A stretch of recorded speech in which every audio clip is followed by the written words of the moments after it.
আমি ভয় পাই না, যে কোনো পরিণতির জন্য প্রস্তুত থাকি আমরা সব সময়, কারণ শাহাদাতকে আমরা হাতের মুঠোয় নিয়ে ঘুরে বেড়াই। সুবহানাল্লাহ, শহীদ হব। এবার হেরাক্লিয়াস রাগান্বিত হয়ে গেল, বলা হলো এমন একটা আয়োজন করো, এই আব্দুল্লাহ বিন হুযায়ফার সঙ্গে সঙ্গী সাথী যারা বন্দী হয়েছে, আব্দুল্লাহ বিন হুযায়ফাকে প্রথমে শুলের কাস্টে চড়ায় দাও, এবং তার সঙ্গী সাথীরা যারা আছে তাদেরকেও শুলের কাস্টে অনেককে চড়ায় দাও। আর অনেকের জন্য কি করো, গরম তেল, এমন এক বড় পাত্রের ভিতরে তেল তোমরা চুলায় জাল দিতে থাকো, গরম করতে থাকো। কিতাবের মধ্যে, তাফসীরের মধ্যে এসেছে যে এই চুলা, বড় চুলা এবং বড় একটা পাত্র, এটার ভিতরে তেল দিয়ে গরম করতেছিল, এমন গরম যে ধোঁয়া বের হয়ে যাচ্ছিল, এমন প্রচন্ড পরিমাণ তাপ। এই রকম গরম তেল করা হলো। এবার হযরত আব্দুল্লাহ বিন হুযায়ফার দিকে লক্ষ্য করে বলা হয়, আব্দুল্লাহ বিন হুযায়ফা, তোমাকে কিন্তু শুলে চড়ানো হয়েছে, তোমার হাত বাঁধা, শরীরে বাঁধা, পা বাঁধা। এখন শোনো, তোমার চোখের সামনে কি হতে চলেছে তুমি কি বুঝতে পারবে নাকি? তোমার চোখের সামনে নির্মম দৃশ্য এখন ফুটে উঠবে, এখনো সময় আছে। হুযায়ফা, বিবেচনা করো, আমার কন্যাকে তোমার সাথে বিবাহ দিতে চাইলাম, রাজ্যের অংশীদার করতে চাইলাম, বিনিময়ে খ্রিস্টান ধর্ম গ্রহণ করবে, এরকম একটা প্রস্তাব তোমার দিয়েছি, ভেবে দেখো, নাকি পরিণতির জন্য তুমি অপেক্ষা করবে? হযরতে হুযায়ফা রাদিয়াল্লাহু তাআলা কোনো কথা বলছেন না, শুধু বলছেন তোমার পরিণতি কি হবে জানি না। একজন মুসলমানকে এই ধরনের প্রস্তাব দিয়ে কখনো কেনা যায় না। এবার দেখা গেল তার সামনে কি করা হলো, হযরত আব্দুল্লাহ বিন হুযায়ফার সঙ্গী সাথীদের একজন করে ধরে আনা হয়, আর ওই গরম তেলের কড়াইয়ের মধ্যে, পাত্রের মধ্যে যখনই ছেড়ে দেওয়া হয়, সঙ্গে সঙ্গে ভাজা মাছের মতো এমন একটা আওয়াজ হয়, ওই গরম তেলের মধ্যে, ফুটন্ত তেলের মধ্যে মানুষ একবারে পুরো শরীরটা ঝলসে যায়, কঙ্কাল হয়ে যায়। আর এইভাবে করে নির্মম ভাবে শহীদ করা হলো কয়েকজনকে। এরকম দৃশ্য দেখে হযরত হুযায়ফা রাদিয়াল্লাহু তাআলা চোখের পানি ফেলে ফেলে কাঁদতেছেন। এবার হেরাক্লিয়াস বলতেছে, হুযায়ফা রে, এরকম চলতেই থাকবে, তুমি যদি রাজি না হও তোমার সঙ্গী সাথীদের এভাবে করে দুনিয়া থেকে বিদায় করা হবে। হযরত আব্দুল্লাহ বিন হুযায়ফা রাদিয়াল্লাহু তাআলা এমন ভাবে কাঁদতেছেন, আল্লাহর কাছে এমন ভাবে রোনাজারি করছেন, আয় আল্লাহ, আমি এই যুদ্ধের সেনাপতি, বেঁচে থাকা অবস্থায় আমার সৈন্যদের সাথে এমন আচরণ করা হচ্ছে, আহারে ও আল্লাহ, তুমি তাদেরকে শহীদ হিসেবে কবুল করে নাও, শাহাদাতের মর্যাদা তুমি তাদেরকে দান করে দাও। এমন কথা বলছেন হযরতে হুযায়ফা রাদিয়াল্লাহু তাআলা। এবার কিছুক্ষণ পরে যখন সৈন্যরা সম্রাট হেরাক্লিয়াসের কাছে চলে যায়, বলা হচ্ছে, বাদশাহ, আমাদের সম্রাট, আমাদের প্রভু। মনে হয় হুযায়ফা ভয় পেয়ে গেছে, তাকে আমরা কান্নাকাটি করতে দেখছি, মনে হয় এমন দৃশ্য দেখে সে ভয় পেয়েছে, সে ভয় পেয়ে গেছে। এবার বলা হচ্ছে, এটাই তো আমি চাচ্ছিলাম, তাকে এবার শুল থেকে নামাও, দেখি আরেকবার কথা বলি তার সাথে। এবার হেরাক্লিয়াস আব্দুল্লাহ বিন হুযায়ফার সঙ্গে মোলাকাত করবে, দেখা করবে। দেখা হয়ে গেল, সামনাসামনি হয়ে যায়। বলতেছে, শুনতে পেরেছি হুযায়ফা রে, তুমি নাকি ভয় পেয়েছো, কান্নাকাটি করছো, তোমার চোখের সামনে এরকম দৃশ্য দেখে তুমি ভয় পেয়ে গেছো রে হুযায়ফা। বুঝতে পেরেছি, আর কারো সাথে এমন আচরণ করা হবে না, প্রস্তাব বুঝি মেনে নিয়েছো। হযরতে হুযায়ফা রাদিয়াল্লাহু তাআলা বলতেছেন, তোমার ধারণা ভুল, আমি এক বিন্দু পরিমাণ কোন ধরনের তোমার প্রস্তাব নিয়ে চিন্তা করতেছি না। আমার সাথীরা শহীদ হয়ে যাচ্ছে, শাহাদাত বরণ করতেছে, আহারে, আমি নেতা বেঁচে থাকতে তাদের সাথে আমার আচরণ হচ্ছে, আমি এটা সহ্য করতে পারতেছি না। এইভাবে কথাবার্তা তাদের মধ্যে হচ্ছে।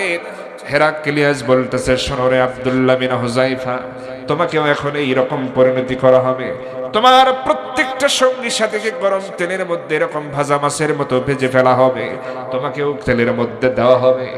এবার সবাই মিলে হযরতে হুযায়ফা রাদিয়াল্লাহু তাআলা আনহুকে ধরলো, একেবারে তাকে ধরে ওই কড়াইয়ের কাছে, তেলের কাছে যখন নিয়ে যাওয়া হয়, এবার হযরত হুযায়ফা রাদিয়াল্লাহু তাআলা আনহু ডুকরে ডুকরে কাঁদতেছেন, আরো জোরে জোরে আওয়াজ করে কাঁদতেছে।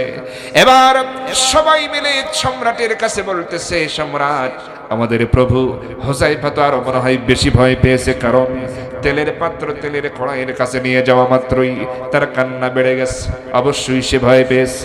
এবার তার সাথে আবার কথা বলতেছে সম্রাট হেরাক্লিয়াস, বলতেছে হুযায়ফা রে কি ব্যাপার, এমন করে কেন তুমি কাঁদো, কেন ভয় পেয়েছো? ভয় তো অবশ্যই পেয়েছো রে হুযায়ফা, কি এমন তোমার ভয় মনের ভিতরে ঢুকলো? তোমাকে তো অনেক প্রস্তাবই দেওয়া হলো।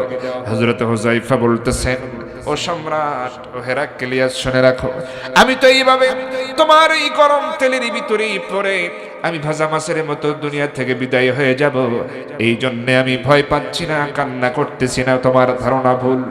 আমার কান্নার কারণ হলো আমি ভাবতেছি, আহারে আমার জীবনটা তো একটাই, আর এরকম শত শত জীবন যদি আমার থাকতো, তাহলে এরকম ভাবে এই গরম তেলের ভিতরে বারবার যেতাম, বারবার জীবনটা দিতাম, আর বারবার শহীদ হতাম, বারবার যেতাম আর বারবার শহীদ হতাম। আরে আমার জীবনটা তো মাত্র একটাই জীবন, একবারই শহীদ হয়ে গেলে সব শেষ হয়ে গেল। আর যদি শত শত জীবন থাকতো, শত শতবার এইভাবে আমি জীবনটা দিয়ে দিতাম। এমন কথা শুনে এই সম্রাট হেরাক্লিয়াস লজ্জা পেয়ে গেল, সে নিজে নিজে অপমানিত হয়ে গেল। আহারে, এই না হলো নবীর সাহাবী, কোনো ভয় ডর নাই, গরম তেল সামনে রেখে কি কথা সে বলে। এবার বলা হলো, হুযায়ফাকে ছেড়ে দাও, হুযায়ফার সাথে আর এমন আচরণ করার দরকার নাই, তোমাকে ছেড়ে দেওয়া হবে, তোমাকে মুক্ত করা হবে। সে বলতেছে, আমি একা, আমাকে ছেড়ে দিলে হবে না, আমার সঙ্গী যারা বন্দী আছে তাদেরকেও মুক্ত করে দিতে হবে। এবার হেরাক্লিয়াস বলতেছে, হুযায়ফা রে, তো শুধু তোমার কর্মকাণ্ডের কারণে আমি খুশি, তোমাকে ছেড়ে দিচ্ছি, তোমার সঙ্গীদের ব্যাপারে সিদ্ধান্ত দিতে পারলাম না। আব্দুল্লাহ বিন হুযায়ফা রাদিয়াল্লাহু তাআলা আনহু বলতেছেন, ওরে সম্রাট, আমি একা, আমি মুক্ত হয়ে কি করব? আমার সাথীদেরকে যদি মুক্ত করতে না পারি, তাহলে আমি মুক্ত হও যা, বন্দী থাকাও তাই, তাহলে আমাকে আবার বন্দী করো। এই কথা শুনে সম্রাট হেরাক্লিয়াস বলতেছে, আব্দুল্লাহ বিন হুযায়ফা রে, তোমার আচরণে আমি সন্তুষ্ট হলাম, তোমার দীপ্ত ঈমানী চেতনায় আমাকে মুক্ত করেছে, তোমাকে অবশ্যই মুক্ত করব, তোমার সঙ্গীদেরকেও মুক্ত করতে পারি। তবে আমি সম্রাট হেরাক্লিয়াসের কপালে তুমি একটা চুমু খাবে, তুমি যদি একটা চুমু খাও, তোমার চুমু যদি আমি হেরাক্লিয়াসের মাথায় পড়ে, কপালে পড়ে, এই চুমুর বিনিময়ে তোমার সঙ্গী সাথীদের সকলকে সহ তোমাকেও মুক্ত করে দেব। আল্লাহু আকবার। ইতিহাসের মধ্যে লেখা হয়েছে, হযরত আব্দুল্লাহ বিন হুযায়ফা রাজি হয়ে গেলেন, সম্রাট হেরাক্লিয়াসের কপালে চুমু খেলো, চুমুর বিনিময়ে তার বন্দী আরো যারা ছিলেন সমস্ত মুসলমান মুজাহিদদেরকে নিয়ে তিনি আবার তিনি মদিনায় ফিরে গেলেন। আল্লাহু আকবার। আমার ভাইরা, তারা কি কখনো অন্যায় জুলুম থেকে ভয় পেয়েছে নাকি? কখনো ভয় পায়? আমার বন্ধুগণ, রাত বেশি হয়ে গেছে, 12:15 বাজে, এখন দোয়া করে দেব, তারপর উপবাস। রবুল ভাই, কি আরো চলবে? লিল্লাহি তাকবীর। যুবক ভাইরা দেখছে, যুবক ভাইরাও আছে। না, রাত বেশি করা যাবে না, 12:15 বাজে, আবার তো দোয়াও করতে হবে, অনেক সময় চলে যাবে। আমি মা বোনেরা এলাকায় অনেক আছে, আমার অনেকে ভক্ত আছে মা বোনদের মধ্যে। মা বোনদের ব্যাপারে আসলে ওইভাবে বেশি কথা বলতেও পারি, শুধু আমাদের আয়েশা থেকে একটি হাদিস বলেছি। মা বোনেরা দেখেন, আপনাদের জান্নাতে যাওয়া তো খুবই সহজ, আপনারা সেটা জানেন, পরিচিত হাদিস। তবে আমরা দুনিয়ায় শুনেছি যে 10 জন জান্নাতের সুসংবাদ প্রাপ্ত সাহাবী, যাদের দুনিয়াতেই সুসংবাদ দেওয়া হয়েছে জান্নাতের, এই ধরনের সংখ্যা কয়জন বলেন তো? 10 জন, যাদেরকে আশারায়ে মুবাশশারা বলা হয়, ঠিক কিনা বলেন? কিন্তু নারীদের ব্যাপারেও যে এমন কিছু কথা আছে, মানে জান্নাতের ফয়সালা করা আছে, এটা কিন্তু আমাদের অনেকের জানা নেই। আমি এখন আপনাদের সামনে 14 জন জান্নাতি নারীর নাম বলবো। কতজন বলেন তো?